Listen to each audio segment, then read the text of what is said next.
na aula tu trouxe um exemplo que para mim foi muito importante para entender a diferença de falar verdades e usar isso de uma forma falaciosa, né? Que era o exemplo que comentava, era uma propaganda de um jornal antigo que vai falando sobre umas características positivas de um homem que adorava música clássica, um homem que tinha 40 anos, um homem que fez o PIB subir 40%, um homem que gostava de... Eu não me lembro todas Reduziu a inflação, aumentou o produto interno bruto, ouvia música, gostava de poesia.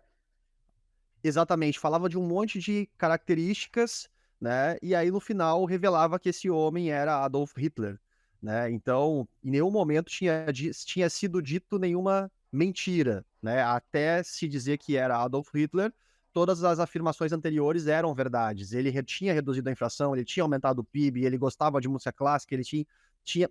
Porém, né, as verdades tinham sido utilizadas de uma maneira falaciosa para induzir uma pessoa acreditar que aquela pessoa era uma boa pessoa e na verdade não era, né? Esse exemplo, para mim, ele foi muito marcante na aula porque me trouxe a certeza, um reforço da certeza de que simplesmente falar a verdade ou falar a verdade de forma parcial É não me isso. faz um Tanto bom comunicador. o final, a frase final daquele comercial, que foi um comercial da Folha de São Paulo da década de Folha de São Paulo. 80. O final do comercial diz assim: você pode falar um monte de mentiras dizendo apenas a verdade. E é isso. Então, a falácia, né, e a manipulação, elas se baseiam nisso como técnica, mas como intenção é sempre tirar do outro alguma coisa. Então, o que que a gente tem que pensar, né? Quando tu não é capaz de dar ao outro o que ele precisa, e isso está na comunicação, entender o que o outro precisa, para tu conseguir encaixar, seja o teu produto, a tua ideia, entender os anseios do outro, as dores do outro e tal. Quando tu não consegue fazer isso, tu vai tentar tirar dele o que tu quer, o que tu deseja, o que tu precisa.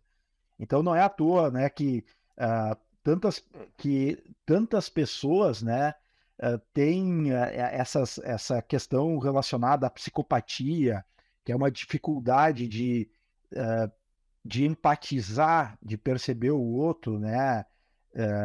Essas tantas doenças, né, relacionadas ao ego hoje que o que que acontece? Quando você acaba virando um dominador do outro e as relações tóxicas se constroem em cima disso, né? As relações tóxicas se constroem em cima da manipulação.